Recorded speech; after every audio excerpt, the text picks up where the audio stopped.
Сайн байцгаана уу? Од мөндөр суугт тавтай морил. Шинжлэх ухааны таны мэдхүйн од мөндөр суугийн бидний мэдхгүй дэлхий нэвтрүүлгийн сүүлчийн дугаар эхлэхэд бэлэн боллоо. Нэвтрүүлэг та бүхэнд YouTube-ийн од мөндөр сууг, NTV телевиз, од мөндөр радио 83.3 107 телегоноор хүрдэг. За энэ дугаарыг хүрэхэд дэмжиж ажилласан Номинто Нади урамшуулал зарлаж байгаа Номингийн сүлжээ дэлгүүр за мөн бизнесийн орчны шинэ стандартыг тодорхойлогч Encanto Trade Center Office дэмжиж ажиллалаа. Студид хөтлөгч Цанданхүү Цэнгэл Арнаар ажиллаж байна. За өдрийн мэнд. За өдрийн мэнд. За бидний мэдгүй дэлхийн маань болохоор дэлхийн түүх газар зүй элдвсэн наачныг ярьдаг бол яг сүүлчийн дугаар дээр бид Монголын тухай ярья. Ялангуяа Улаанбаатар хотын тухай. Эртээ урдын цагт Замбуулан хорвоо яг үүсч байх үед хан уул минь нэрээ аваагүй. Хатан туул минь урсаж эхлээгүйсэн цаг. Тэгсэн эндхийн нэг жижигхэн булгийн дэргэд Лусын хааны ганцхан охин дагуул 5 үзэсгэлэнтэй охтойхон хамт нэг эрдэнийн алтан твшээр ус хутхан тоглож байсан байл да. Тэгсэн тэр тоглож бүжгэлж байгааг нь мангас шулмын хаан харсан ба. Тэгэд ихэд уурлаад. За энэ бол яг бурхны явуулга байна. Энд амьдрал үүсгэхэд хүн сууршуулах гэж Лусын хаан охиноо явуулсан юм шиг байна. Энэ эрдэнийн алтан твшээрний цацраад байгаа ус нь ургамал мод, навч цэцэг, тэгш үзэсгэлэнтэй тийм нутаг үсгэж хүн амьтанд сууршуулах гэснээс зайлшгүйгээд ингээд ихэд уурлаад 5 чөтгөрөө дуудаж авчираад алтан твшийг нь тэр аваад иргээд тэгээд тушаачиж. Тэгсэн 5 чөтгөрөөс 4 нь явдаг байхгүй. Тэгсэн эхний явсан 4 чөтгөрийг нь нөгөө Лусын хааны охинтой хамт явжсэн нөгөө 5 үзэсгэлэнтэй охин чинь алчдээ. Яг монгол үл гэж гоё штэ алч гэдээсаа. За ингээд мангасын хаан 4 чөтгөрөө алуусандаа уурлахын ихээр уурлаж 5 дахь охины тэр мэрэгэн шидтэйг нь мэдэж гаслахын ихээр гасалж өөрийгөө хараан цамнад цамж агаад 5 дахь чөтгөрөө дуудаад ингэж хэлж байгаа. За чамайг би хинт ч үзэгдэхгүй хөх өвсөнд хөх зүүмэд хөх могоо болон хуургая. Тэгээд чи тэр Лусын охин ялангуяа түүнт яваад 5 охиныг би чамайг алуулахаар илгээнэ. Хамгийн гол нь тэр дундаа 5 дахь тэр бага охиныг нь хамгийн түрүүнд алаарай. Тэгэх юм бол бусд нь яаж чадахгүй гэж хэлээд тушаалгаа явуулчихж байгаа. За нөгөө хэд чинь явхтаа өдөржин шүнжин мангасаас айж төгөрсөн байгаа шүү дээ чинь. Тэгээд нөгөө тэр Лусын охин болон түүнийг дагаж яваа нөгөө 5 охин чинь ядраад тэгээд яг үүр шөнөөр яг ингэ нүдэн анилдаад байжсэн чинь нөгөө 5 дахь охин чинь маш нөгөө чангаар хашгиран босч ирээд тэгээ хариугүй яг өөрийнх нь хатах гэжсэн нөгөө хар ирээ могой сүүлийг нь яг ингэ тас базаа зогссон байждаг байхгүй. Нөгөө дүүсэн сэрээд харж байгаа шүү дээ. Тэгснэ 5 дахь охин шууд тэгжилт. Одоо нөгөө ахиж нөгөө чөтгөрүүлдэг мэдчихсэн болохоор бүгд. За ингээд энэ мөчөөс хойш Лусын охин чинийхээ хаш цагаан орд харшиг чинь хаалга үүдийг сахих ерөөлтөй би хан гарт болёо гэд. Тэгээд нөгөө могойг зугаад нисэн явчихдаг байхгүй. Ингээд манай Улаанбаатар хотын сүлд маань хан гарт могой тэр тас гатгсан хан гарт гэдэг. За нөгөө үлдсэн 4 охины хамгийн их нөгөө 4 чөтгөр ирсэн шүү дээ. Тэгэхэд яг нэгдэх охин нь анхны аюулыг анхлан зайлуулсан болохоор урд уулын савдаг анчин ир болёо гэд тэгээ явчихд. Тэр цагаас хойш энэ урд уул буюу богд уул маань ан гөрөөлбөхтэй анчин ир савдагтай болсон юм учиртай. Харин 2 дахь охин нь болохоор хөнөөлийг хөөж хөгч хон болсон учраас хайрхан уулыг чинь харж харамлах савдаг сахиус чинь болёо гэд бас яваадаг ч. Тэрнээс хойш сонгон бол догшин тийм савдагтай уул болсон юм учиртай. Харин 3 дахь охин нь бол эрдэмтэй түшмэл болж ирсэн тэр 3 дахь чөтгөрийн хөнөөлийг дарсан учраас эрдэм номыг дээдлсэн эрдмийн савдаг болж Чингэлтэй уулыг чимж явъя гэд Чингэлтэй уулыг ном эрдмийн ус шүтдэг болсон шалтгаан нь. Харин 4 дахь охин бол баруун өмнөөс байлдахаар ирсэн Баатрийн хорлолыг би арилгаж чадсан болохоор Баян зүрх уулыг чинь савдаг болъё гэд явсан. Иймээс Баян зүрх уул Баатар ирийн зүрх мэд тэр цэрэг эрсэд нь ээлтэй болсон шалтгаан нэ. За ингээд Лусын охиныг дагаж ирсэн 5 охин бүгд ингээд буцаж ирэхгүй яваад өгсөн учраас Лусын охин чинь өөрөө нөгөө тэр том эрдний том алтан твшээ нөгөө өөрөө дийлж барьж чадж явахгүй шүү дээ. Тийм учраас тэр ууланд тавьчихаа нөгөө твшээ. Ингээд тэр ширээ твш хэлбэртэй уул үссэн учраас алтан твшийн хөндий гэж бид Улаанбаатар те энэ одоо хөндийг нэрлэдэг нь. Тэгээд энэ хөндийгөөс ам бүрээс нь ус болог ундарсан үзэсгэлэнтэй сайхан хөндий үссэн үнэн бодит түүх хийнэлээ. Яа. Шинжлэх ухааны тань мэдхэн од мөндөр сууг тавтаа мэрл. За Дараагийн домог ярина. Би өнөөдөр үлгэр ярих ширсэн үгс. Гэхдээ тэгтээ ямар гоё юм бэ? Гоё нэ. Үлгэр домог их гоё шүү дээ. Үнэн домог гэдээ дууссан ч бас. За зайсан толгой домог ярьж байгаа. Энэ дотор зайсан толгой гэдэг маш хачин сайхан нэг жижигхэн толгой мөртлөө яг дээрээс нь гараад харахаар хот маань богд бол маань тэр чигээр их сайхан харагддаг толгой байгаа шүү дээ. За энэ толгой буй газар анх тэгш тал байсан ба. Ийм толгой байгааг. За. Шинжлэх ухаантай мэдгүй юм ярьж ш. Нэг өдөр богд хаан ингээд найрлж байгаа байхгүй. Тэгэл ингээд найрлж исэн чинь тэгэл ажиглаж исэн чинь одоогийн зайсан толгой байгаа энэ газар чинь нөгөө тэгш тал байсан шүү дээ. Тэгсэн богд бол ингээд найрлж байгаад харж исэн чинь нөгөө зайсан толгой байсан. Үгүй одоо энэ нөгөө тэгш газар нэг жижигхэн дов ингээд овоцсон байна нэ. За. Урд нь байгаагүй тэгээд тэгэл гайхаал тэгээд найрлаад байгаа. Тэгэл найрлаа дахиад 2 өдөр найрлж. Тэгтээ нөгөөдгөө хараад исэн чинь нүдэн дээр нь бүр ингээд томроод газараас дээш ургаад байна гэж шүү. Тэгсэн удалгүй бүр өнөөх чинь дов биш довцог болоод бүр томрох тусам. Тэгсэн чинь богд уулын нөгөө модод нөгөө тэр дов довцог руу чинь ойртод байна. За. Ингээд нүүдлэн шинээр ургаж байгаа тэр бяцхан уулыг чиглэн ургаад байгаа.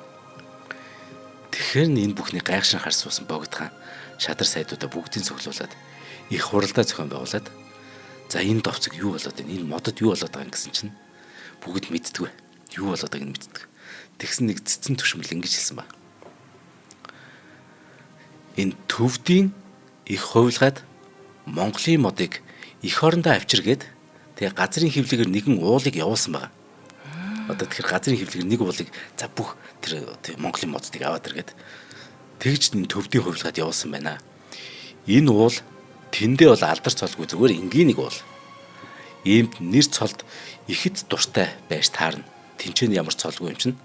Тэгэхээр энэ нөхөрт алдар сууг нь өргөөд цол хэрэгм олгочих юм бол цаа чинь эндээ үлчиж магадгүй гэд. Тийм зөвлөгөөхгүй юу. Тэгэхээр энэ өстой гой санал байна гэд. Тэгээ богд хаан тэр нөгөө төвдийн тэр хурж ирсэн жижиг ууланд зайсан гэдэг цол өгчөж. Тэгсэн нөгөөдг нь цолтой болсон гэж за явах байлаа гэд. Тэгээ зайсан толгой өндөрсгөөч болоод уулын модч түүн рүү хушуур нүүхэ болсон гэдэг. Энэ үнэн баха. Энэ хачин домог энэ сүүлд гарсан домог байна л да мэдээж те. Ялангуяа социализм үед гарсан домог гэж магадгүй бас. Яг тэгэхээр энэ домгийг угсаатан судлаач Бадамбат ингэж тайлбарсан ба. Эрдэмтэн шүү дээ. Энэ домог богд хааныг шүүмжилсэн далд утгатай юм шиг байна. Төвдөд их олон ламтай. Тэр ч утгаараа тэндээ ямар ч нэр хүндгүй цол хэрэгмүү лам Монголд ирээд энэ богд гэдэг алдрыг хүртдэг. Энэ санааг арт түмэн газар дэлхийн ёгтлон ийхүү домог гарсан бизээ гэж тайлбарсан ба. Тэгэхээр энэ тайлбар үнэн баг. Гэхдээ хэрэг үнэн бол энэ социализмд гарсан Домог гэж таарна. Яг тэгвэл социализмоос өмнө энэ богд гигэн чинь бол монголчууд өмнөхөр гигэнтэн юу ийм домог зохиох байтугай ингэж бодох ч хүн байхгүй. Тэ? Тэгэхээр энэ домог яриагаар л бас тархитлагаараа нэг юм хийн штэ тий. За тэгэхээр зайсан гэж ямар утгатай вэ гэдэг үг гарч ирнэ. Энэ болохоор Монголын Юан улсын үеэс буюу Хувлааны үеэс 20 дугаар зууны бүр ихэнх хүртэл яг хэрэглэгдсэн түшмдийн цол байна. Зайсан гэдэг нь хятад хэлний цай сян гэдэг тийм үгнээс гаралтай. Хувлаа хааны үед болохоор төрийн дээд албан тушаалтнууд тийм нэг зайсан гэдэг цолтой байсан байна. Одоо маа нэг засаг дарга гэдэг ч юм уу нэг за тэр нэг жоон багч тиймэрхүү тий. Хувлаа сэцэн хаан нэг ном гаргасан байдаг шүү дээ. Гэхдээ яг мэдээж хувлаа сэцэн хаан тэр судрыг бичсэн гэдэг ч гэсэн мэдээж хажуудаа бөөн түшмэд эрдэмтэд мэрэгдэл тэрийг хийсэн л ойлгомжтой л да. Хувлаан зүгээр тэр тушаалыг өгсөн баг. Гэхдээ л хувлаа сэцэн хааны туурсан гэдэг 10 буйнд номын цагаан түүх гэдэг нэг судар байт. Энэ судар тэмдэглэснээр зайсанг тодорхойлж зайсан нь Юан улсын төрийн төшөөдийн 4-р зэрэгт бичигдэнэ. Хааны зарлиг бичгийг бичих, хуулах, орчуулах, хянах, ном судар зохиох ажлыг хариуцсан түшмлийн үргийг гүйцэтгэнэ гэд тэрэн дээр тэгж зайсан. 14-өөс 16 дугаар зууны үед нөгөө Юан гүрний дараа одоо Умард Юанч гэдэг одоо манай баг хаад үеийн түүхтэй. Тэр үед Монголд бас зайсан цолтныг баг ноёд гэж бас нэрлэжсэн ба. Одоо чинь Ордос дахь нөгөө Чингис хааны 8 цагаан гэрээг сахигч 500 өрх дарахтыг бас зайснаар захирна гэдэг шүү дээ. За тэгэхээр зайсан гэдэг үг одоо сүүлдээ шарын шашинтай хэрхэн холбогдсон бэ гэдгийг яриа. 16 дугаар зууны 2 дугаар хагасаас Монгол шарын шин дэлгэрсэн байна. Ингээд халахын Жавзандам хотгтын их шав болон шавийн харьяа отгыг зайсан нар захирдаг байсан гэж. Зайсан дотроо лам зайсан гэж байна. Хар зайсан, эсвэл бүр ажил эргэлтгүй сул зайсан гэж ялгаж байсан гинэ. За одоо зүүн гарын хаан тус болохоор хааны мэдлийн отог болоод сүм хийдийн жасыг ямар нэгэн тийм бололт байдлаар захирах. Шаардлагатай үед нь алба татвар хураагаад нөгөө хааны сан өөр юудыг хүрээ хийдэд нийлүүлж тийм ч нөхөн яма алт мөнгө эрдэнэс гэдэг. Тэр болгоныг нийлүүлнэ. Нутаг бэлчээр хуваарлан эзэмшүүлэх ажил гээд ингээд 40 ажил болно. Энэ болгоныг зайсан нарыг удирдах гүйцэтгэдэг байсан байна. Энийг хэлээд байгаа нэг дараагийн домогтой холбоотой. За Богд хаант Монгол улсын үед чинь халахын хошуудаас бичиг үсгийн чадвартай хүмүүсийг богдын нөгөө шавийн яамнаа алба хашуулахаар татан авчирч байгаа байхгүй. Тэгээ хаасаг бичгдэг юмсоо. Гэтэ Богд хаан чинь өөрийн их нөгөө шавийн одоо өөрийн хүрээгээд те богдын хүрээгээд ингээд бүр тусгаар тогтсон шахуу тийм нэг аймаг байлаа шүү дээ. Нөгөө 4 5 аймагаас өөр. Тэгэхээр тэрэндээ нөгөө хамаг сайн одоо бичгийн хүмүүсийг авчирчаа. Жишээ нь ийм нэг юм ба 1908 онд одоо Богд хаан болохоос өмнө 1908 онд Жамин гэдэг нэг залууг бичгийн алба хаасгүй хэмээснийг дагаж засаг бэс сансрай доржийн хушуунаас шилжин их шавийн зүүн отогт харьяалагдсан отгийн зайсан тушаал хүлээсэн тухай гэдэг нэг архивын баримт байгаа байхгүй. Гэтэ энэ нэг сонирхолтой санагдахгүй ч мод. Гэтэ Жамин гэдэг залуу нь хэн бэ гэдэг нь хамгийн чухал юм. Энэ нэг зайсан болсон байх нь шүү дээ энэ хүн. Энэ Жамин гэдэг хүн чинь хожим судар бичгийн хүрээлэнгийн дарга болсон. Одоо манай шинжлэх ухааны их тийм ерөнхийлөгч болсон гэсэн утгатай байхгүй утга нь. Энэ Жамин гүн гэдэг. Энэ Жамин гүн бол Монголын одоо энэ хожуу үеийн буюу одоо бидний бол дээшээ нөгөө Бэмбэрэнж гой, Цэндийн Дамсрангой, Гаадам гой гэдэг нацаг дэрж хин бидэн те Монголын хамагс хийдүүдийн тэрнийх нь багш нөхгүй. Одоо нуус товчооч биднэрт Монгол бичгээр байхгүй ч гэсэн алтан товч гэдэг Монгол бичгээр бичсэн биднэрт олцсон баг. Тэгээ харьцуулаад үзсэн чинь нуус товчоотой адилхан байсан учраас алтан товч бол үнэхээр чухал амар гой баталгаа болсон тийм судар. Энийг Жамингүн энэ судар бичгийн хүрээлэн дарга болчиход тэгээд өөрөө олсон ийм хүн баг. Яаж олсон гэхээр Дорнод аймгийн нэг эртний нэг тий одоо угсааны алтан ургийн угсааны ингээл хүмүүс чинь тайж мэж болцсон явж байгаа шүү дээ. Тэгж яагаад нэг тайжин гэрт нь авдрихны оролт байсан баг. Нуус товчоо гараад ирсэн гэвцтэй. Бараг нуус товчоо гэсэн үг шүү дээ алтан товч чинь. Гэтэл өнгөрцөн бол яана. За тэгэхээр энэ чэнэс үзэх юм бол ер нь бичиг үсгийн чадвартай төрийн түшээдэд зайсан гэдэг цолыг олгодог байсан байна. Тэгэхээр бид нар ер нь зайсан толгой гэж ингээл те зайсан гэл одоо зайсан явна ингээд янз бүр зайсан толбот өдрө болгон юм гардаг шүү дээ. Тэгэхээр тэр зайсан гэдэг нэрний утга цаанаа юу болдог энийг тайлбарлаад байхгүй. Яг бол бидний мэдгүй дэлхийхээс илүү бидний мэдгүй Улаанбаатар гэдэг нэвтрүүлэгч болчих магадгүй юм чинь. За ардын хувьсгалаас өмнө богдын шавнырыг их шавийнхан гэдэг. Тэд тусдаа загсагхаатай өөрсдийн дагаж мөрдөг журам цаастай. Тэгээд тэр отхийн айл өрхийг болохоор зайсан гэдэг цолтой хүн ахалдаг байсан.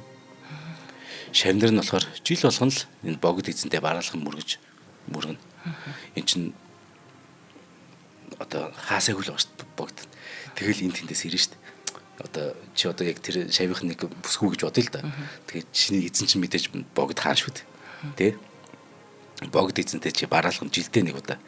Энд чинь бол чи тэгэл дараа хой төрөлдөө сайхан тэ хонин гөрөл бор төрөхгүй гэсэн үг шүү дээ. Ингээд боён хийгээр чинь.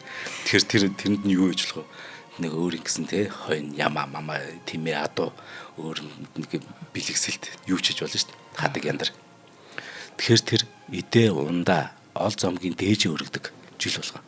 Олон 10 морь тимээ хүн хүч хэрэглэн алба хүргэж ирдэг гэсэн ба. Энэ болгоны нэгтгэхэд. Энэ маш яг бол тасрахгүй байхгүй. Өстө нүсэр ажил юм байна. Энэ бүр маш их ачаа хөсгийг хэн удирдах вөхөр нөгөө отхийн тэр зайсан гууд удирна. Тэд нар хавар нэрээд намар буцдаг гэсэн энэ ажлыг хийхэд бол хагасчил хийдэг юм.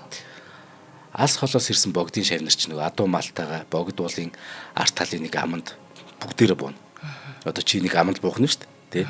Нэг л ийш яарлах гал. Үгүй нөгөө өргөлөөх гээд байхгүй юу хөөрхий, тий? Тэгэхэр чин богд уулын нэг арын аманд нэг аманд буугаад морь тэмээ малаа болохоор өвөр талын нэг амрууд маллаад тэгээд нэг овоо дахиж ёс төрөг гүйцэтгэдэг байсан баг. Тэгэхээр энэ хоёр амыг тэгэхээр юу гэж нэрлэдэг вэ? Ар зайсан өвөр зайсан гэж нэрлээд овоо бүхий толгойг нь зайсан толгой гэж нэрлсэн баг. Энэ болохоор яг жинхэнэ түүх нэ. Яа, энэ Одоо түрүүний домог биш. Тий. Яста зайсангийнхаа утгыг мэддэг байна. Зайсан гэдэг албач өөрөө бас ард түмдэг айгүй их холилдож хамаг юм хийдэг байсан албар юм байна шүү дээ.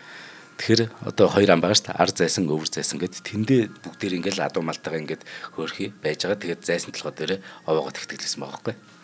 Тэгсэн манай нэг монгол хүн за энэ сайхан бэлэгдэр ар зайсан толгой гэдэг компани байгуулад бүртгүүлсэн чи ар зайсан толгой гэдэг компанид хөвөрсөн даа хөрх. Ар зайсан толгой гэдэг. Ар зайсан толгой компани захирал тэр гэдэг. Уг нь домгийн бодвол нэрэл нэрийн их сайхан бүрдээ. Тэгээ ар зайсан толгой компани захирал болсон даа хөрх. За тэгээд зайсангийн аманд нар хаждын дуган гэдэг их сүм байсан. Энэ дуганд болохоор эрэгтэй эмэгтэй нийлсэн 20-30 лам хурал хурдаг байсан ба. Тэгээ энд нь болохоор богд хаан мөн хатан дондог дулмынхаа хамт өвлийн адаг сарын 25-нд жил бүрээ тэгээ залраад маш их хандив мөнгө өргөдөг байж нар хаждын дуганд. Мөн 5 өнгийн торгон дээлтэй 18-аас 20 насны тийм шанц ёочин тоглодог бүсгүүчүүд ба. Тэднийг амгаланд гацаанс ирүүлээд найр цэнгэл үүсгдэг байсан баг. Тэгэхээр үзэсгэлэнтэй тэр 18-аас 20 насны бүсгүүчүүд бүгд ингээ 5 өнгийн тэгээ торгон дээлтэй тэгэл тэнд шанц ёочин тоглоно. Энэ цэнгүүнд нардын жүжигчдэн даш дэлггүй 20-од настай дээрч хөгжимжж байсан тухайгаа дурсан байт. За бас нэг домог байт. Нэгэн удаа богд хаан бол Чингэлтэй бол хоёр хоорондоо маргалж гин л д. Чингэлтэй бол өөрийгөө богд хаан уулаас том, би бол богд уулаас өндөр гэж мэдгсэн байна. Тэгсэн түүний үгэнд игдүүцсэн богд хаан уул за чи одоо ингэж үргэлж миний өмнө бүртийж байгээд толоог нь тастаад өөрхөн өмнө тэр толоог тавьсан. Энэ толгойн зайсан толгой гэдэг дом гэдэг. За дөрөв дэх домог. Эртээ үрдийн цагт Улаанбаатар хотод үргэлж гайгамшиг нүүрлээд ган зуд ширүүн салхи үүсээд үлэм чимжээний хохирол учруулан хүн ардыг их зовоодаг байж л дээ. Нэгэн өдөр тэгсэн хотын эргэтэн дартангуй цуглаад за үүнд нэг л учир байна гэж хэлцээд тэгээ ингэж тогтсон ба. Туул голын урд хөндөд нэг нь нүх байх бөгөөд тэнд амьдардаг муу ёрын сүнснүүдээс болоод ингээд ганцуд болоод хүн ард чирэгдээд байгаа юм байна. Тийм учраас тэр нүхийг таглах хэрэгтэй гэж ярилцаад Чингэлтэй уулын орой бусдаасаа арай өндөр юм байна. Тиймээс Чингэлтэй уулын тэр яг оройг нь аваад тэр нүхийг таглчихъя гэд тэгээ шийдсэн ба. Тэгээ Чингэлтэй уулын оройноос тастан авч тэрхүү нүхийг тагласнаас хойш хотын иргэдийн зоогод идэг гайхамшигч харилсан гин харин тэр толгой нь зайсан толгойг нь ингээд одоо сайтар харах юм бол яг жинхнээс Чингэлтэй уулын орой ерөнхийдөө тийм тайрц юмшдаг шиг байдаг шүү дээ. Бас их сайн тий. Тий. За хоёул хамтран ажиллаж яриад үлгэр үргэлжлүүлээ. За нэвтрүүлгийн хамтран ажиллагчаар бид бүхэнд бизнесийн орчны шинэ стандартыг тодорхойлж байгаа Encanto Trade Center Office дэмжиж ажиллаж байгаа. Тэгэхээр за хотын үн цэнтэй бүсэд Сүхбаатарын талбайгаас ердөө 900 метрийн зайд байрлаж байгаа Encanto Trade Center Office нь бизнесийн орчны шинэ стандартыг тодорхойлж байна. За офис хайж байгаа, офисын зориулалттай түрээслэгээр хайж байгаа хүмүүс маань анхаарлаа хандуулаарай. Би ерөнхий давуу талуудыг хэлчихье. За Монгол улсад баригдсан хамгийн өндөр барилга дотор байрлах тус офис нь энэ Yuanda брендийн дэлхийн номер 1 өндөр технологийн шилэн фасадаар хийгдсэн, шийдэгдсэн. Энэ нь бол маш том давуу тал. Монголд ерөөсөө энэ стандартаар хийгдсэн цорын ганц барилга байгаа нь юм байлээ. За энэ ямар давуу талтай юм бэ гэхээр зуны халуунд дотор одоо маш сэрүүхэн. За өвлийн хүүтэнд маш дулаахан гэх мэт юм ухаалаг байдлаар аимшигтай сонсогдож байна. Гой. Буйны гарахгүй бузрыг оруулахгүй гэдэг тийм шилэн фасад байхгүй. Ийм юм байлээ. Тэгээ дээрэс нь одоо мэдээж нөгөө Fujitec ухаалаг лифтний систем байгаа. За дээрэс нь нөгөө галын янз бүрийн гарц орцуудыг маш гайхалтай шийдсэн, лифтний хувьд маш гайхалтай шийдэгдсэн байгаа. Хамгийн гол надад давуу талтай санагдж байгаа нь энд одоо офисын зориултаар түрээсэллээ гэж одоо би одоо байгууллагын захирал байж таарад. Тэгэхээр эднийх болохоор Encanto Mall, оргил худалдааны төв болон Encanto Sport Complex саундтайгаа шууд ингээд гүүрэн холболтоор холбогдчих юм бэл. За тэгэхээр бүр маш том давуу тал болж байгаа. Энэ олон цогцлборуудтай нэг дор ингээд холбогдоод байж байгаа. Доошоо барах чиг юм л шүү дээ. Доошоо 8 давхар гэлөө. Тийм гэсэн харин тийм доошоо Тэгээд өвлөл гарах шаардлагагүй. Шаардлагачгүй. За дээрэс нь хамгийн их санаа зовдөг юм бол бид нэр зогсоол санаа зовдөг. Тэгэхээр нийт 1500 автомашины зогсоолтой болохоор офисын ажилтнуудад зогсоол яах вэ гэдэг асуудал тулгархгүй юм байлээ. За бас нэг гоё юм 4.5 метрийн таазны өндөртэй. За тэгээд дотроо тэр нөгөө орчин үеийн халаалтын шийдэлтэй бүрэн агаарч бололттой. За тэгээд тэр баган маган янз бүрийн байдлаар тогтжуулах бүрэн боломжтой юм дээд зэрэглэлийн офисыг та бүхэн санал болгож байгаа. 2026 оны 4-р сарын 4-р улиралд одоо энэ 12 сарын 31-нд ингээд ашиглалтанд орох учраас төлөвлөгдөж байгаа болохоор түрээсийн захиалга нээчихсэн байгаа. Түрээслэгчид маань эртнээс гэрээгээ байгуулад дотоодслоо эхлүүлэх бүрэн боломжтой ийм гайхалтай гоё офис ажлын орчныг та бүхэн санал болгож байна. Ийш орчих юм. Тэхүү. Гэхдээ нэрээ Үнэхээр гоё 4.5. Таа зөндөр байхаар л өстө үнэхээр гоё гэдэг те. хэрэг таа зөндөр бид нөгөө Монгол гэрээ байрлуулж болох байхгүй. Тийм шүү дээ. Таазнаас болоод бид Монгол гэрээ байрлуулж чадахгүй шүү дээ. Намдаад тулаад те. За нэрээ энтэй холбоор те. Нэр ийш орж болох юм. Хизээ 12 сард ашиглалт орчин те. 31-нд ашиглалтанд орно те. 31 гэдгээд таны хэлснээр. 4-р улирал хизээ дуусах 4-р улирал багтаж байгаа байхгүй. Багтаж юм байна. За ингээд Encanto Trade Center office маань Баянзүрх дүүрэг 26 дугаар хараа их Монгол улсын гудамж Олимпийн гүр даваад Encanto оргил худалдааны төвийн яг чанга хойно Encanto таврын хойно байрлаж байгаа.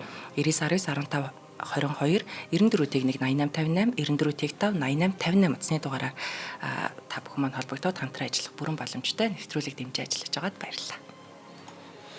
За энэ одоо зайсан талын чинь зөвлөлтийн дайртын дурсгалын зохицол байгаа тийм үү?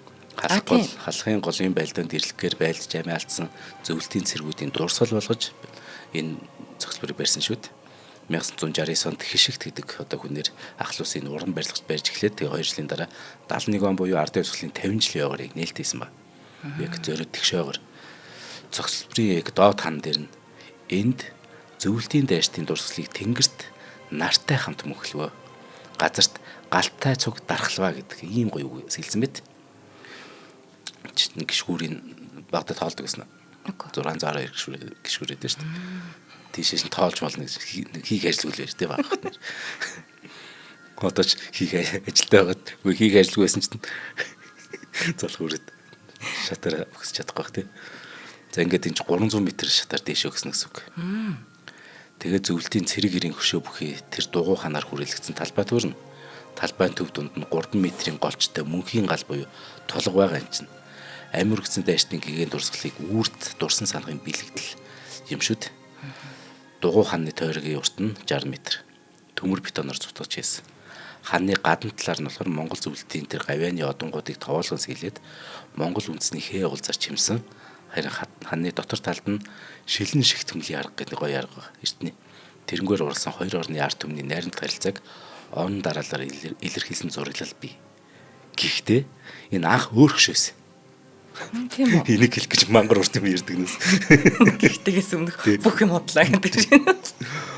Монголчууд эртнээс ер нь хамгийн хүндтэй байгууламж тухайлбал овоо мэтиг өндөрлөг газар босгож амьдралын бэлэг тэмдэг гэж үзсээр ирсэн уламжлалтай тийм үү.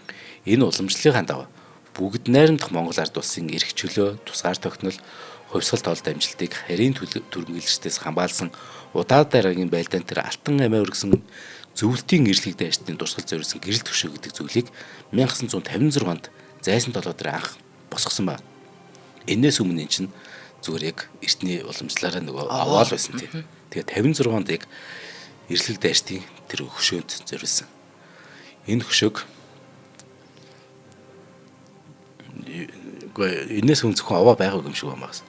17 дугаар зууны үеийн манжийн үеийн тоглохоос хамгаалах зорилготой тийм байгуулж байсан Монголын баг хаад үеийн цайз хэрэм бэлтгийн барилга байгууламж тэр уламжлалаар ирсэн гэж тийм билгүүт. Тэр урд нь аваад байсан юм шиг байна. За тэгсэн энийг нөгөө сайжруулан өөрчлөе гэж шийдсэн одоо энэ бидний харагдж байгаа юм нөхгүй. 1969 оны тэр 3 дугаар сарын 28-ны өдрийн тогтоолгоо сайдрын зөвлөлөө. Тэрэн дээр энийг ингээд өөрчлөгээд зураг төслийн тэгээд ерөнхий архитектор Хишигтгой удирдлагаар тэгээд Орос зөвлөлтийн одоо зөвлөлт Монголын хүмүүс ингээд хамтраад шинэ зураг төсөл үүсгэсэн. Энд нь зураач үржнээгөө энтер гэдэг их мундаг хүмүүс байдаг шүү дээ. За ингээд зайсан толгойдох зөвлөлтийн дайртын дурсгал зориулсан өшөөг 1971 оны 7 дугаар сарын 6-ны өдөр яг тэгээд түүхтэй яг өмнөхөн хэдхэн хоног 5 хоног өмнө хүлээж авч байгаа байхгүй. Энэ хөшөөний барилга байгуулалтын төсөв төртөг нийт 8,570 мянган төгрөг болсон. Ямар хөөрхөн сонсогдож байна. Тийм. Яг зураг төсвийн үн нь болохоор 779 мянган төгрөг болсон. За тэгэхээр 8.5 сая төгрөгийг инфляцийн тооцоод яг өнөөдөр яг так ингээ хэлж хэцүү. Тэгэхээр тэр үед одоо заамах одоо тэдэн төгрөг одоо тэр хоёр төгрөг байсан гэдэг ингээд бүх юм ингээд дунджаар ингээд бодож үзсэн би зүгээр. Тэгэхээр мэдээж алдаатай нааша цаашаа байж болно. Гэхдээ л нэг дунджаар 30 тэрбум төгрөг болсон юм шиг байна. Ер нь бол ийм том цогцлбор. Тэр үе. Манай хамтлын хөшөө чинь 3 тэрбум шүү дээ. Хажууд нь тэр нохон бас тэгээ нурчдаг. За тухаараа нийлцэн үү? Тий. За зөвхөн зайсан гэрхэд л ингээд ийм гоё түүхтэй байхгүй манайх чинь. Тийм байна. Улаанбаатар гэж одоо энэ нөгөө шулмын хорлол морл болохоос ч өмнө ийм байлаа шүү дээ. Өндөр гигийн зануудаар чинь Өвөр хангай аймгийн 9 зүйл сумын 9 зүйл гэдэг газар 1637 онд мэндэлж байгаа тий. Тэгээ 5 настайд нь Бүрт сумын Ширээт цаан нуурын хөвөөнд анх дахаар богж авсан том гэж өргөмжлөө гэд тэгээ тэнд нь өргөмжилж өргөө гэр заснаар өргөө гэд Улаанбаатарын түүх эхэлж байгаа юм шүү дээ 1639 онд. Манай Улаанбаатарын түүх 1639 онд нөх хүүхд багчуд мэдэхгүй бол тий одоо энэ одоо бид нар 10 дугаар богд гэдэг нэг жоох хүүхд байгаа шүү дээ 10 хэд настай. Тэр чинь одоо ингэж хойд насандаа шилжин явсаар хагаад 10 болцсон болохоос эхнийх нь бол тэгээд тэр чинь зан базар тий. Тэгэхээр Улаанбаатар хот анх Өвөр хангад анх байгуулагдсан гэсэн үг. За ингээд сайхан нүүндөө тэгээд эн чинь нөгөө ингэж байгаа байхгүй. Өргөөгөр засчаа. Тэн зөвхөн ингээ зан базар одоо богд нэгдүгээр богд байгаад байхгүй шүү дээ. Энд чинь эргэн тойронд нөгөө шавнар нь байна. Бөөн ингээ шавнар. Тэрийг дагсан ингээд худалдаа 8 гэдэг ингээ өргөжөөлнө. Тэр үед өргөжнө гэж бөөн гэрүүд болоод байна шүү дээ. Тэнгүүд гэрүүд гэдгийг монгол шигээр гээид гэж үгтэй байхгүй олон тон дээр. Тэрийг унших юм бол хийд гэж уншина. Хийд гэдэг үг чинь бас юм учиртай. Тэгээд нэгэн тэгээд хүрээлж штэ. Энд тийм учраас 1651 оноос номын хүрээ гэж нэрлэж байгаа. Нөгөөдгөө чинь. За ингээд орхон тамир туулгалын хөндий дагуу 28 удаа нүүдэлсний эцэст 1778 онд одоогийн байгаа газар ирж сууршин их хүрээ нэртэй болсон байна. Тэгэхээр яг 1778 онд яг ирэхээс өмнө тэр аимшигтай 5 охины дайм болсон байгаа байхгүй. Их хүрээ 1778 онд туулгалын хөвөө Сэрүүн Сэлбийн дэнжийн хүн чулууны хонхор гэдэг газар одоогийн байгаа газар суурснаас хойш дахин огт нүгээгүй. Хамгийн сүүлд бөөрэ засан энэ газарт эртний түүхтэй хүн чулуу олноороо байсан учраас ингэж нэрийдсэн гэж. Тэгэхээр энэ одоогийн Монгол улсын яг нөгөө боловсролын их сургуулийн баруун талын төв замын тэр уулзвар эхлээд байгаа юм манайхаа. Эртнээсээ тийм хүн чулуу ихтэйсэн. За ингээд 1911 оны 12 дугаар сард Богд хаант Монгол улс тунхаглагдаж нийслэл хүрээ нэртэй болж. Энэ чинь тэр бол их хүрээ гэдэг байсан. Нийслэл хүрээ одоо. Тий. Өргөө чинь явсараа номын хүрээ гэж яагаад тэг их хүрээ болж байгаа шүү дээ. Нөгөө маш том хүрээ болчихж байгаа учраас тэр maaхан даа хүрээ гэдэг нэртэй хизээж байгаагүй шүү. Мэдээж Монгол улс тий нийслэлээ даа маа гэдэг хятад үгээр нэрлэхгүй. Зүгээр л нөгөө бид нар одоо чинь орцыг подис, ширээг стол, альмиг яблок гэж нэрлэхдээ л адилхан чамирхаж гангархаж хятадаар ярьж байгаа. Сарай тэрэ тийм ээ. Үгүй тэгсэн. Тийм байна. Даа гэдэг чинь нэг юм том гэсэн үг таа шүү дээ. Тэгэхээр даа хүрээ гэдэг үг байгаагүй шүү. Тэгэхээр их хүрээ гэж яагаад нэгэд Монгол улс тий тусгаар төгсөн хамгийн сайхан өдөр бас 1911 он. Тэгэхэд ингээд их хүрээг нийслэл хүрээ болгож байгаа байхгүй. Одоо бид нар нийслэлтэй танаа тэр бийж чинь бид нар хамаагүй гэсэн утгатай байхгүй нийслэл хүрээ гэдэг нэр чинь. За ингэж яад хөрхи 19 онд чинь сүүшүү жанаар толгойлуулсан хятад цэрэг хот маань тэгээд эзлэгч чаас тэрэнд. Ингээд 21 онд гэсэн чинь баруун гэрн гэдэг нэг хаа хамаагүй бүр тий Украинаас ирсэн гар. Белорус ч юм уу, Польш ч юм уу. Бүр хаанаас ирсэн мэддэггүй. Австри ч юм уу. Бүр ингэж явсараад ирээд нөгөө муусан гаймгуудыг хөөгд Богд хааныг дахин хаан ширээн залж их сайхан болж билээ. Тэгсэн чинь нөгөө түлийн нөгөө Монгол тулсан цагаантнуудын болохоор бид нар тусалчаад байхад тэнгуүтэ улаантнуудаа нэгт болонгот нөгөө цагаантнуудаа хөөж явуулаад энэ Монголын төвч бас их нааша цаашаа их сонь юм болсон. Тайлбаргүй шүү. За ингээд 24 онд Богд хааныг коммунистууд хорлож алснаар Монгол улсын анхны үндсэн хууль анхны үндсүүл гэж хэлж болохгүй. Тэгэхээр чинь яг вэ орчин үеийн те. За ингээд 24 онд Улаанбаатар нэртэй болж. Ингээд коммунист нэртэй болж. Гэтэ Улаанбаатар гэдэг нэрээ хүмүүс солиё гэдэг. Надад болохоор энэ яг уг гарвал нь коммунистуудтай холбоотой, улаан Оростой холбоотой ч гэсэн. Энэ одоо энийг аваад хിവэр байсан гой санагдаад. Тэр түүх бол түүх тэгээ үлднэ, сайнтай муутай нэг нь туулсан бид нар өөрчлөх боломжгүй. Одоо зандаа коммунистууд дуртай байгаа, дургүй байгаад энэ бэдлийг байхгүй. Энийг өөрчилж болохгүй юм чи. Тийм учраас надад Улаанбаатар гэдэг нэрийг илүү гоёор өөр утгатай болгочихгээд хууч анх үүснэ хамаг. Энэ болохоор нэг Marvel-ийн дүр шиг Red Hero байхгүй. Улаан өмөрхтэй баатар, супер баатар, Batman, Superman гэж бодлоо. Яа тийм бандаж гадуур өмсөн ч тийм улаан бандаж. Тэгэхээр ч Улаанбаатар гэдэг амар Marvel-ийн нэртэй ганц хот байхгүй. Энэ дэлхийн. Тийм байна. Тэгэж жоохон ингэж бодохоор гоё тий. За ингээ маа хүрээ чинь тий нийслэл хүрээ чинь бүр өстэй янзын том болцсон. Хүрээний нөгөө ван, гүм, бэл, тайж, баян худалдаач дохид хүүхнүүд голдуу юм чи нөгөө дорн зүгийн соёлын нөлөөнд өссөн. Манж хятад төвд хэлтэй. Нилээд босролтой.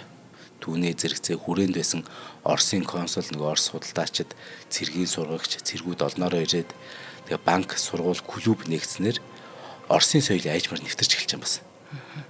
Ингээ хүрээ хотын дэгжин гангачуудын өмсгөл зүйлд ингээд Европ хувцсны маяг оруулж эхэлсэн. Ингээ Монгол дан дээл ноёлж одоо гангарч тэгжирсэн үе ингээд сайхан эхэлж байгаа юм л та. Ер нь Монгол дан дээл гэдэг нь ойлгоорой. Одоо тэгэхгүй манж маяг ингээл илдвэн ингээл юм биш. Нээхгүй ингээд дээл нь хүртэл ингээд та бүхэн хард ясмал пагам дулмын нэг зураг байдаг шин. Монгол дээл мөртлөө нэг л тийм нэг Европч хэв загвартай. Ийм нэг амар ганган тэгж болж эхэлдэг байхгүй. Одоо барууны нөлөө орж ирээд. За ингэсэн чинь 1903 оноос хүрээнд нэгсэн нэг Орос клубт Орос цэргийн балалайка оркестр гармон хөгжмийн аялгаунд Европ маягийн танц буюу нийтийн бүжгийг гарамгай бүжгэлдэг байсан нь өнөө үеч хүрээд залуу хөгжтгөө бүжгэлдэг болсон шалтгаан энэчээс эхэлтэй. Маах нэг нийтийн бүжиг гээл хөвөөлөд байдаг шүү дээ. Энд чинь 120 жилийн өмнөөс эхэлтэй юм байна. Оросын хувьсгалаас тэр чинь нөгөө зүхтаагаад ирсэн баян худалдаачд, цэргийн офицер, дарга нар, хүүхнүүд, хэрмэл хөгжимчд, Орос клуб, гудамж зээл, гуанз, ресторан, пянц тоглуулагч тавиад тэгээ бүжиг хийж дуудуулж хөгжимдөг байсан нь хүрээнийхэн нөгөө манж болон дорны соёлоос мөн өрний соёлд нийлэгдсэн энэ хүрээний гэдэг онцлог соёлыг бий болгож хөгжүүлж эхэлж байгаа. Одоо наазах юу гэдэг хуйцаа гэдэг хоол шүү дээ. За. Улаан цав хятад нэртэй хятад хоол. Гэхдээ хятад хоол гэж бодохоор дотор нэг хоньны сүүл мүл амар гоё ингээд том мах. Тэгээ бөө ногоо тэгээ бөөнийх мах цагтай. Ингээд бодоход ногоог нь бодох юм бол хятад нөгөөдүүл нь харах юм бол монгол хоол байгаа байхгүй. Тэгэл нийлүүлээл. Тэгэхээр эн чинь нөгөө Монголд амьдарч бизнес хийдэг байсан нөгөө хятадууд монголчууд зөвлөж хятад хоол зохиосон л энэ байхгүй та. Тий. Нэр нь хүртэл тий. За ингээд нөгөө өрний соёлтой ингээл ойртол эхэлж байгаа. Тэгсэн 1893 онд чинь одоогоос 130 жилийн өмнө дэлхийд анх удаа кино зураг авах зориулагдсан студийн барилга ашиглалт орж байгаа юм л та. Одоо энэ минь чинь маань шууд нөлөөлж эхэлж штэ. 1910 онд манай оронд хятад, Орос болон гадаадын бусад орны худалдаа, жижиг үйлдвэрийн газрууд нэмэгдсэний нөлөөгөөр Европын пүүс компаниудын хумаар оруулж ирдэг нөгөө дуугүй киног ороод ирчих. Түүнийг монголчууд шууд сүүдэр ший гэж нэрлэсэн байхгүй. Нөгөө ши ангуугийн ши хэттэй. Сүүдэр бол Монгол тий. Сүүдэр ши гэж нэрлээд нийтийн хүртэл болгодог. Тухайн үед богдын ордонд Оросын бирж буудалд ингээ кино гаргадаг. Ингээд Монголын кино үзүрийн үүсэл одоо тавигдчихаа. Тэгсэн 1925 онд Сүхбаатарын нэрэмжит клуб байгуулад одоо нөгөө олон нийтэд ухуулах сурчлагаа хийхэд энэ кино урлаг гэж маш хэрэгтэй юм байна гэд тэгээд тэр зорилгоор кино гаргадаг болсон. За ингээд яасан гэхээр 33 онд ардыг гэгэрүүлэх яамны дэргэд нүүдлийн кино хэлцэгч байгуулахгүй. За. Тэгээд засгийн газрын 15 дугаар тогтоолоор кино зураг хэрэг эрхлэх хороо гэдгийг байгуулж. За ингээд энэ хороос яасан гэхээр арт кино театрыг байгуулах шийдвэр гараад арт гэдэг нэртэй кино театрыг байгуулах шийдвэр гараад 1935 оны 5 дугаар сарын 1-нд үйл ажиллагааг эхлүүлж байгаа. 5 дугаар сарын 1 бол Маянбаяр. 1935 оны 5 дугаар сарын 1-нд Монголын анхны кино театр арт үүдэнээс бол яг дараа жил нь 36 оны 5 дугаар сарын 1-нд Маянбаярыг баримтжуулсан байхгүй кино камераар. Энэ Монголын анхны баримт кино. Тэгээд Монголын киноч чинь 5 дугаар сарын 1-ний киночны өдөр болгоод нэм учиртай. Ийм хоёр давцлаар. Тэгэхээр энэ арт кино театрын барилга одоо энэ нөгөө нураасан барилга биш шүү. Тийм үү? Биш. Барилгачдын тал байна шүү дээ. Тэнд нөгөө дүрслэг хурлын музей байгаа. Зан үзрийн музей тийм үү? Тэр чинь одоо 1930-аад онд тэнд чи их дэлгүүр ажиллаж исэн болохоор өндөр хошоо гэж нэрлэдэг байсан. Тэрний яг урталт нь замынх нь яг урталт нь. Төсөөлөгдөхгүй. Арт за барилгачдын талбай ингээ ер нь мэдээ. Тийм зана мэдж байгаа. Тийм. Зүүн талд нь зан үзрийн тэр дүрслэг хурлын музей байгаа. Тэнгүүд ингээд урдуур нь ингээд зам явж байгаа. За фейс гэдэг клуб мэдгүй. Одоо мэднэ гэж битээ. Мэдчихсэн мэднэ гэж битээ хэлэр гооч. Мэдгүй. Яг зөв. Яг уртал нь Худлаа хөгжлийн банкны барилга байгаа. Ингээд заавалтай хөгжлийг болж байгаа. Тэрний баруун талд нь хожмын гигэнт нүдэн сүм гэдэг морны сүм байгаа. Тэр барилга чинь анхны арт кино театр юм шүү дээ манайхаа. Тэр морны сүмийн баруун талд байдаг барилга чинь Анод банк байл. Тэгэхээр хожмын гигэнт нүдэн сүм гэдэг нэг барилга байгаа. Тэр анхны арт кино театр шүү. Одоо манай найруулагч юу ингээд өгсөн байна. Тий бөөн сүхт хэрэг байна. Гэхдээ их дэлгүүрийн зураг явж байна. Тий. Одоо бөөн сүхт хэрэг хоёулаа ярьж байгаа хооронд гарсан шүү мод. Энэ сүхт хэрэгүүд юу гэхээр энэ нөгөө ноёдууд чинь анх киног үзчихэд явж байгаа юм. Сүхт хэрэгтэй. Одоо гадаан такси хүлээж байгаа гэдэг. Өөр хувийнх нь бөөн сүхт хэрэгүүд байна. Яа. Гэхдээ энэ барилгачдын талбай чинь барилгачдын талбай гэдэг нэртэй биш байсан. Махан дов гэдэг нэртэй байхгүй. Яагаад тийм бэ? Махан дов гэж нэрлэдэг гэсэн. Учир нь 20 дугаар зууны ихээр нийслэл хүрээний худалдааны гудамжны яг зүүн үзүүр буюу энэ баруун сэлб голын өмнө талд ийм махны зах нэгдсэн байна гэдэг нь одоо энэ газар хэлж. Махны зах нэгдэхгүй. Зөвхөн энд мал нядлах зарлиг гаргасан. Зарлагтай. Богд хааны зарлагтай. Тийм учраас мах одоо бой хийгээд мах худалдаг газар нь зөвхөн энэ учраас олонний дунд энэ махан дов, яргачны дов гэж нэртэй байсан. Тэгээ энд нь одоо энэ өндөр хашаа юу дээр байгаа байхгүй. Арт кино театр. За тэгээд 60-аад онд чинь нөгөө 40-50 мянгад баригдаж эхэлж байгаа. 40-50 мянгад гэдэг ямар учиртай нэр мэдгүй 100 мянгад 200 мянгад би ч юм 40-50 мянган айл. Биш. 40 мянган метр квадрат, 50 мянган метр квадрат, 120 мянган метр квадрат, 220 мянган метр квадрат барилга барьна гэдэг. Энэ нөгөө барилгын зураг төслийн хэмжээ. Тэгэхээр анхны 40-50 мянган гэдэг чинь 40 мянган метр квадрат айл. За ингээд яг баригдаж эхэлж хахад одоо энэ нөгөө нураад байгаа кино театрыг анх барьсан юм шүү дээ. Тэгээд арт нь яг арт кино гэдэг нөгөө нэрийг нь зүгээр өгцөө. Төрөн тэр сүхт эрэхтэй зураг явууллаа. Хэвээ хөөрхөн байна. Монголчууд зөвлөлт холбоод устай хамтран анхны нөгөө хийсэн Монгол хүү гэдэг киног 1936 онд бүтээгээд кино театраар гаргасан. Энэ одоо барилгачдын талбай ард байгаа. Тэр одоо морны сүм байгаа. Арт кино театрт гаргасан. Тэгэхээр манайхан ингээд тэг хувьчилж авсан хүн ингээд морны сүм болгоцсон ч юм уу эсвэл хувьчилж авсан хүн морны шашинтай ч юм уу болоод морны сүм байгаа байлгүй. Уулын нэгийг түүх болгож үлдэх хэрэгтэй байхгүй тий. За ингээд хамтраачлаа танилцуулаад дараа нь богд хааны талаар бүр хачим ярьдаг. За нэвтрүүлгийн хамтран ажиллагчаар Номинтой наадын урамшуул тодалдааг манай номин сүлжээ дэлгүүрүүд маань зарлаж байгаа. Тэгэхээр үндэсний баяр наадам ухтаад жил болгон за ерөн цагаан саргалдгүй баяр наадмуудаар номингоос дандаа урамшуул зарладаг. Энэ удаа болохоор 6 сарын 18-наас 7 сарын 26-ныг дуустал 39 хоногийн турш. За одоо бол 20 хоног үлдсэн байна. Ийм аян зарлчихсан байгаа. За мэдээж нөгөө номингийн бүх салбарууд болон хөдөө орон нутгийн бүх салбаруудаар энэ аян хэрэгжин. Одоо та хамрагдаж болно. За 93 наадам эхэлж эх орны минь өнгө сэргэх энэ өдрүүдэд номинд сонгогдсон нэр төрлийн бараа 40% хүртэл хямдарнаа. Дээрээс нь 40%. Номин чи өөрөө нөгөө номин бонус картаараа маш их хөнгөлдөг шүү дээ. Дээрээс нь 40% хөнгөлж байгаа. За худалдаалагдахын зэрэгцээ үнэн чиргэлэгчдэд зориулаад олон урамшуулал бэлгүүдийг зарлаж байгаа. За энд одоо хүмүүст одоо бэлгэлж байгаа гоё бэлгүүдээс нь дор тий. Та номингийн бүх салбараас 105 мянган төгрөгийн худалдаа авалт тутамд. За 105 мянга одоо юухан байх вэ? Худалдаа авалт тутамд нэг урамшууллын эрх таны худалдаа авалтын талаан дээр олгогдохын. Тэгээд урамшууллын эрхээрээ та 5 удаагийн нэг удаа тийм 105 мянгаараа л та 5 удаагийн одоо суглаанд оролцох боломжтой гэсэн үг юм.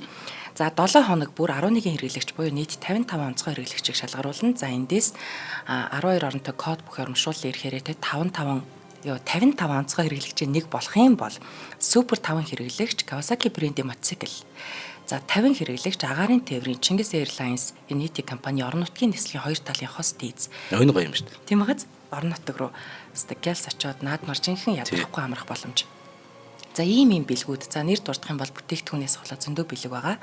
За 1-р тохирол нь 6 сарын 30-нд, 2-р тохирол 7 сарын 7-нд, 3-р нь 7 сарын 17-нд, 4-р нь 7 сарын 21-нд, 5-р нь 7 сарын 29 гэх маягаар ийм 5 удаа дараалсан урамшуул суглааг та бүхний дунд явуулах юм биш үү.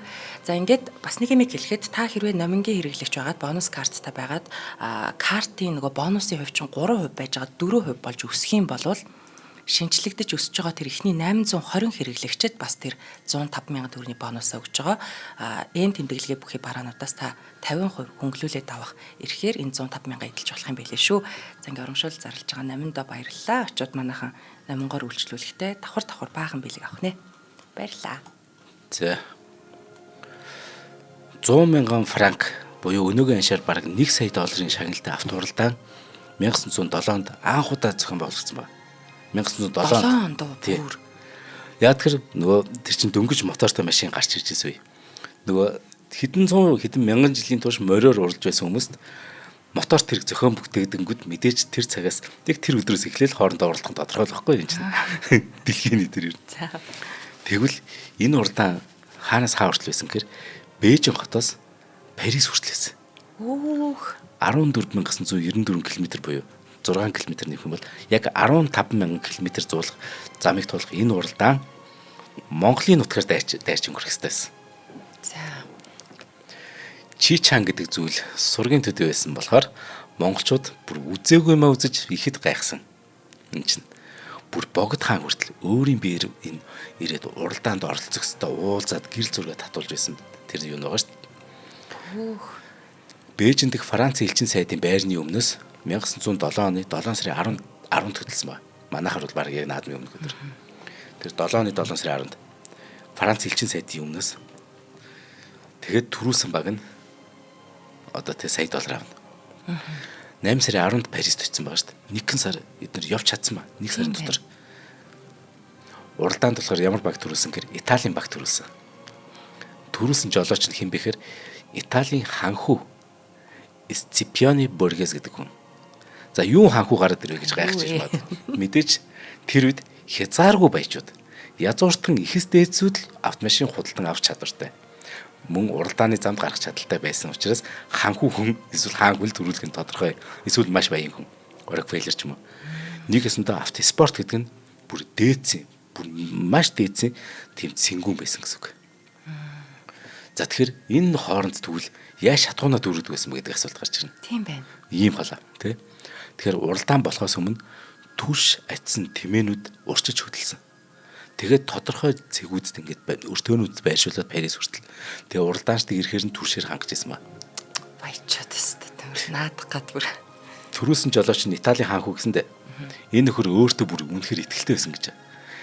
Яасан гэхээр Москва орсон ба ямар ч байсан. Ингээд явсаар Москва орчод тэгээ цаашаа Парис руу нөгөө уулын сая долларын төлөө ингээд явж явах хэрэгтэй шүү дээ. Тэгэхгүй за яах вэ гэхэд Петербург ороод хойшоогоо нэг найранд очиж найрлж байгаа буцаж Москва дээрээд тэгээ уралдаанд үргэлжлүүлээд тэгээ төрүүлсэн байгаа шүү дээ. Тэр маш ихтэй байсан. Тийм байна. Нийт 5 баг л уралдсан ба. Яг хідэн байранд орсныг бол хайгаад олоогүй. Ямар ч сан 2 багийг орсон юм шиг. Нэг баг жишээ нь Монголын говьд машин нэвтэрсэн. Ойр хавьд нь бүр ямар ч хүн амтан байхгүй. Бүр жолооч нь тэр баг бүр яг үхэхийн даваан дээр тэгсэн. Асаас нэг зэрэглэн дундаас нэг монгол хүн гараад тэр даймыг аварсан гэж байна шүү дээ. Гоё гост. Аюун Нөгөөд нэг баян нэг ханхүү нэг уулын ханхууч нэг гүнж мүш аврах хэрэгтэй шүү дээ. Тэггүй зүгээр нэг тэр одоо юу сүудгнээ таам бол нэг зүгээр залуу тэмээ чинь ир хүнтэй өвөөч хүн очиод харсан нэг ханхүү гэдэг юм гэдэг. Энэ машин хараад гайхаа тий. Нөгөөд бүхгээ хахаа надад уусгаж. Италиэр надад одоо гараа ингэдэг ус. Тэгээ минь орсон гэж байна шүү дээ. Одоо энэ нэг зураг мураг байгаа. Жишээ нь ингээд нэг хятад ингээд нэг машин түрцээ явж хятад байгаа шүү дээ. Одоо энэ нэг зурган дээр ингээд модон гүүр. Тэрэн дээр ингээд яг явж байгаа. Доошоо ингээд бүр ингээд. Тий. Ингээд цөмрөд унтсан. Энэ 5 баг нэг нь чинь ингээд дуусчаа. Гол руу ороод дуусч. За ингээд язгууртнууд шилэн Форд хөлөглөөд байгаа нь яасан гэхээр богдод нэгийг бодогдуулсан ба. Богд хаан чинь хаан болоогүй 1907 11 онд хаан болно шүү дээ. Тэгэхээр ямар нэгэн бодсон дамжиггүй байхгүй. Учир нь уралдаан болсноос 4 жилийн дараа богд өөрөө язгууртан буюу хаан болж байгаа. Ингээд 1912 оны ихэр нэг юм болдог байхгүй. Хятадын Танжин гэдэг бомбтоо тий. Танжин хотод ажиллаж ирсэн нэг Америкийн худалдааны нэг пүүс байгаа. Тэнд нэг захиалга хүрээд ирэхгүй. Уушиж ингээд захиалга. Тэгсэн чинь богд эзэн хаанд Америкаас суудлын автомашин нэгийг захиалан авах хүсэлтэй. Хүү энэ ч одоо бөөм баяр хаан хүнд машин өгөх гэдэг. За ямар хуу машин байх вэ гэсэн чинь зүгээр тэрэн дээр ер нь те нэг чанартай авахд л олно доо гэсэн баг. Тэг өөр юм байх. Яг гол өөр юм хэлж чадахгүй байхгүй. Бүр мэдгүй учраас чанартай л багт болно гэд. Тэгээ нөгөөдөл нь ойлгоцсон. За тэгэх юм бол за хөлөөрөө тоормсолдог. За тэгээд нэг механик араатай. За нэг тэр үуч автомат гэж байсан биз дээ бодвол. Тэгээ нэг за ямар ч гэсэн ингээд бодсон ба. Яг ямар марк, ямар хүчин чадалтай байх зэрэг энэ тодорхой үзүүлэлт бүр огт байхгүй шүү дээ. Эдлэгээ сайн байгаар гэдэг ганцхан манайх чинь тийм юм. Гарын ая таачхаар юм гэдэг. За нөгөө пүүс чинь тэгэхээр Детройт дахь Ford машины үйлдвэрт захиалга өгөөд худалдаанд бэлэн байгаа машин явуулахыг захисан ба. Тэр шиг ингээд хичнээн хаан хүн загчаач гэсэн тэр нь зориулж хийгээд яг бэлэн ямар машин бэ? Зүгээр тэрийг л яачих гэдэг. За тэгсэн нөгөөх нь захиалга аваад Детройтоос одоо номхон далайг гатлаад энэ том далайг гатлсараад нөгөө мэдгүй Атлантын далайгаар явах юм уу? Хаавар явах мэдгүй Атлантын далайгаар Африкийг төрж явсан чөтгөр бөмбөд. Ямар ч сан явсараад ингээд юу яасан ба? Тянжин нэрэд. Нөгөө машин ачсан. Харин одоо Тянжинээс Монгол орох хэрэгтэй шүү дээ. Хүрээ орох хэрэгтэй. Тэр 5000 км. За 95 нэг 5 ч юм уу. Тэгсэн Этан Лёманьон гэдэг нэг нөхөр машиныг жолоодод 32 өдрийн турш явсараад хүрээнд авчирсан ба. Тэгсэн чи бүр хамгийн яцтай дугуйн бүр нэг ч хараагүй тэр байтга хийн ч хараагүй гэж байна шүү дээ. Яста богд гэхээ ич хэдтэй бол ич хэдэн тулсан баг нэр. Шийдлүүгэн тань мэдхэн од мөндөр согтохтой мэрл гэдэг. За ингээд 11 дугаар сард хүрээнд ирсэн. Тэгээд яасан чинь нөгөө бүх юм ингээд эн чинь бас шашны улс байна да. Сайн өдөр авах хэрэгтэй. Тэгээд машин авах сайн өдөр юу гэдэг нөгөө зурхаа тэр байдгүй. Машин гэж үг байхгүй. Машин гэж байгаа. Өссөөлөхөд яг сайн өдөр гэж бол машин дээр яах вэ? Тэгэнгүүт за нэг сайн өдөр гаргаж иргээд тэр нэг 7 хоногийн дараа юм шиг байна. Тэгээ нөгөө нөхөрч хүлээлгдсэн нөгөө тийг хүлээгээд тэгж чад яг бараг 7 хоногийн дараа богдын ордон дотор нөгөө машин аваад оруулж. Тэгэл оруулаад нөгөөх нь унж үзүүлээл. Тэгэл бүх юмыг тайлбарлаад богд хаан нэгдүгээр маш сониуч хүн шүү дээ. Үүнхээр сониучаар бүр их алдартай байсан. Тэгэл богд хаан чинь бүр байн байныг л нөгөөдгийг хараад ярьж байгаа зүйл маш анхааралтай сонсоол. Маш өндөр сэтгэлтэй байсан гэд энэ хожим National Geographic-аар гарсан нийтлэл байхгүй. Яг энэ нөгөө хүн бүх дурсамжаа битсэн амар гоё нийтлэл. Машин аваач гэсэн юм уу?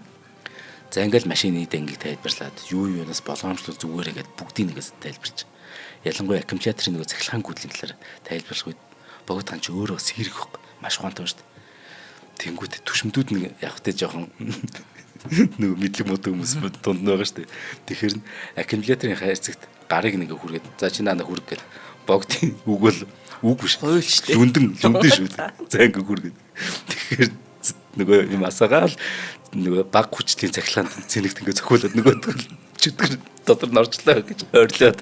Йоо. Тэгтэн богд ха энийгэл тэднийг доогөлж байсан гэд тэгээд энийг дурсаж утсан гэдэг байхгүй.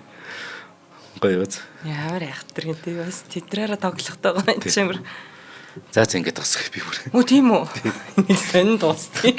Гэнэр энэ хэсэг нөгөө хамгийн гоё төгсгөл юм байна. Айгуу гоё машин биш тийм хараач. Энийг одоо тэгэл их хүрээнд нийслэл хүрээ их хүрээ те их хүрээ байсан те энэ. Их хүрээнд нийслэл хүрээнд дондор. Их хүрээ. Энэ чинь авчирч байгаа юм нийслэл хүрээ байхгүй. За нийслэл хүрээнд дондор явж хат хүмүүс бол өстой бүр нэрээ ангайтл хардаг байсан бах та тий янз юм шиг бит. Тоос татуулаад дээлдээ лам нар тэгэлсдэггүй шүү дээ. Бэнд нар тий.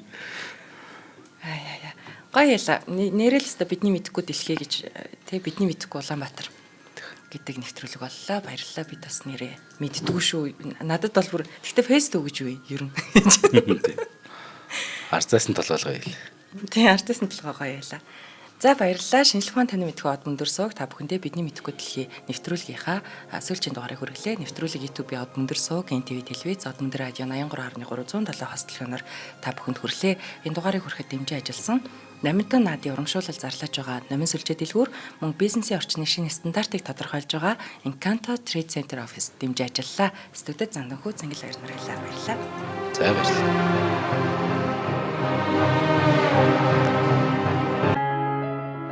Нэвтрүүлгийг хүлээн авсан Нарны аймгийн монголчуудтай баярлалаа. Од мөндөр сууг нь энэ мэдчлэн таны мэдхүү мянган нэвтрүүлгийг 2026 оны 7 сарын 1 хүртэл та бүхэндээ хүргэх юм. Их хэлээрээ шинжлэх ухаан танин мэдхүйг түгээх нь үлсэд нэгтгэх хүсвэл та бидэнд хандив өгөх боломжтой.